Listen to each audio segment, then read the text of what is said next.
Hello. स्वागत है आपका एक बार फिर से मेरे यूट्यूब चैनल पर। मैं आज बात करूँगा रिजर्वेशन के सिद्धांत पर। उससे पहले कुछ थोड़ा बैकग्राउंड हिस्ट्री बना लेते हैं। बात है 1947 की। आ, जब भारत का जो ये जो इंडियन सब कॉन्टिनेंटल है, भारतीय उपमहाद्वीप है, यहाँ पर ब्रिटिशर्स का राज था। ब्रिटिशर्स की कॉलोनी थी, जो प्रेजेंट में आप देखते हैं पाकिस्तान, बांग्लादेश, भारत, ये पूरा एक भारतीय महाद्वीप था। बट यहाँ पे ब्रिटिशर्स आते हैं, रूल करते हैं। उसके बाद धीरे धीरे यहाँ के राजनीतिक जागरूकता पैदा होती है और धीरे धीरे राजनीतिक जागरूकता से राजनीतिक गुट बनते हैं, विचारधाराएं पनपती हैं और इस तरीके से फिर ब्रिटिशर्स का विरोध होने लगता है पॉलिटिकल पार्टी के थ्रू, क्रांतिकारियों के द्वारा। तो फिर इस तरीके से फिर बात आती है 1947 की, जो भारत के विभाजन को लेके शुरू होती है। यहाँ से कहानियाँ। भारत का विभाजन होता है, ब्रिटिशर्स जाते हैं, दो देश बनते हैं, पाकिस्तान बनता है और भारत बनता है। अब यहाँ पे एक नया कंसेप्ट है, छोटा सा। पाकिस्तान सिर्फ दो भागों में उस समय बंटता है, पश्चिमी पाकिस्तान और पूर्वी पाकिस्तान।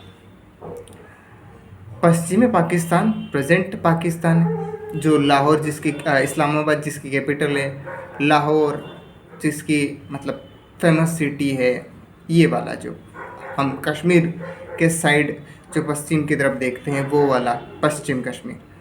पूर्व कश्मीर पूर्व पाकिस्तान बनता है, वो बनता है प्रेजेंट डे बांग्लादेश, राइट।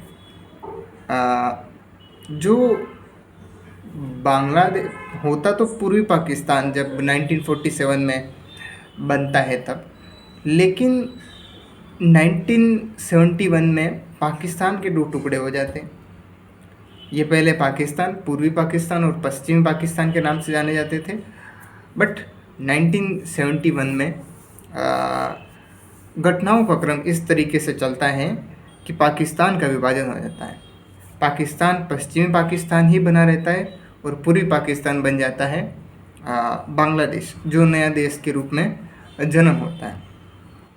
इसके भारत के साथ अच्छे संबंध रहे, क्योंकि भारत की बहुत बड़ी भागीदारी रही इस देश को आज़ादी दिलाने में। और उस समय जब पाकिस्तान के लिबरेशन यानी कि फ्रीडम चाहते थे, उस समय पॉलिटिकल लीडर हाईएस्ट थे वो present prime minister Sheikh Hasina जी, उनके फादर उस समय लीडर थे उस बांग्लादेश में। ये सब बांग्लादेश बनने की स्टोरी हो गई। अब बात करते हैं मुद्दे की बात पर, जो प्रेजेंट डे बांग्लादेश में घटनाएं घट रही हैं उसको लेके। बांग्लादेश में रिजर्वेशन को लेके यानी कि आरक्षण को लेके बीते तकरीबन सप्ताह भर से बहुत बड़े लेवल पर प्रोटेस्ट किया जा रहा है वहाँ के स्टूडेंट के द्वारा।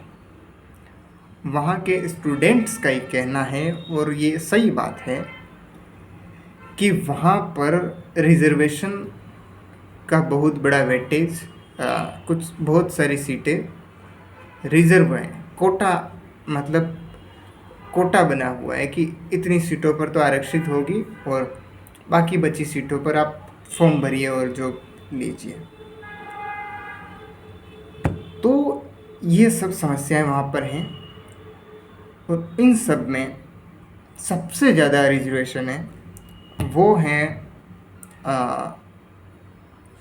वहाँ 1971 में जब बांग्लादेश आज़ाद हुआ था, तो उस समय जो लिबरेशन सोल्जर रहे थे, यानी कि उस समय के जो सोल्जर रहे थे, जो मर्टायर शहीद रहे थे, उनके लिए 30% आरक्षित सीटें हैं।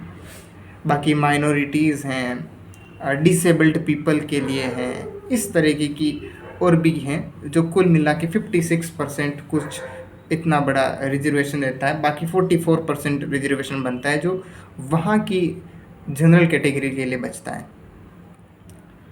तो इस 50% से ज़्यादा रिजर्वेशन होने के कारण वहाँ पे पॉपुलेशन भी सबसे बड़ी है, एशियन देश है। तो टॉप विश्व के टॉप 10 देश हैं जो हाईएस्ट पॉपुलेशन देशों में गिने जाते हैं, उनमें बांग्लादेश भी एक है। तो हाईएस्ट पॉपुलेशन है और यूथ हैं, लोगों को गवर्नमेंट जॉब पसंद होती है क्योंकि यहाँ पे सिक्योरिटी होती है। और इतना बड़ा कोटा जब रिजर्व है तो उसके खिलाफ प्रोटेस्ट होना तो लाजमी है। जब आपके देश में जब प्राइवेट सेक्टर में नौकरियां नहीं होती हैं तो आप प्रतिभा संपन्न हैं फिर भी आपको चीज़ें नहीं मिलती है तो प्रोटेस्ट होना लाजमी है। तो वहाँ पे इस तरीके से हो रहा है सप्ताह भर से। शायद आज वहाँ के सुप्रीम कोर्ट, जो वहाँ की कोर्ट है, वहाँ पर कुछ डिसीज़न दिए हैं। उनका कहना है कि इस कोटा सिस्टम में रिन्यू किया जाए, इसको वापस पुनरुद्धार किया जाए, कि इसमें देखा जाए लीकेज है उनको समाप्त किया जाए और थोड़ा कम किया जाए। ये कुछ चीज़ें थी। अब वहाँ के रिजर्वेशन को हम, भारत में भी तो रिजर्वेशन है, यहाँ पे तकरीबन 50% के आसपास तो रिजर्वेशन है ही। जैसे 28% जनरल कैटेगरी के लिए, 7.5% एसटी के लिए, 15.5% एससी के लिए। तो भारत में भी ऐसा हुआ है। जैसे मंडल कमीशन आया था जब 80 के दशक में, तब वहाँ पे भी समस्याएं हुई, यहाँ पे भी समस्याएं हुई थी। लोगों ने प्रोटेस्ट किया था जो जनरल कैटेगरी से बिलोंग करते हैं। देखो, आरक्षण क्या चीज़ है उसको समझ लेते हैं। किसी के लिए ये सुनहरा अवसर है आरक्षण, किसी के लिए समस्या है एक तरीके से। देखो, समाज का एक वर्ग होता है, कोई भी समाज, किसी भी समाज में हमेशा वर्ग होते ही हैं। एक ऊंचा तबका होता है, एक नीचा तबका होता है। तो इंडिया में जो प्राचीन समय से एक कम्युनिटी चली आ रही थी, जो टॉप क्लास थी, संभ्रांत वर्ग था, और एक निचले तबके के लोग थे जिनके पास आर्थिक संसाधन बहुत कम थे, जिनको सामाजिक प्रतिष्ठा या सामाजिक एक तरीके की सामाजिक प्रतिष्ठा नहीं प्राप्त थी। उनको सामाजिक रूप से दबाया जाता था कि you are a second class citizen of this country, right. तो इसलिए जब ब्रिटिशर्स आते हैं तो एक तरह का कॉन्सेप्ट लाते हैं। वो कॉन्सेप्ट रिजर्वेशन नहीं होता है, वो इलेक्शन के लिए आरक्षित क्षेत्र होता है। तो उसका ही थोड़ा मॉडिफाई करके एक कॉन्सेप्ट आया आरक्षण, जिसमें जो दबे कुचले लोग हैं उनको कुछ सुविधाएं, एक्स्ट्रा प्रिविलेजेस मिलेगी। ये चीज़ आरक्षण होती है। मतलब एक एग्जाम्पल के तौर पर देख लें,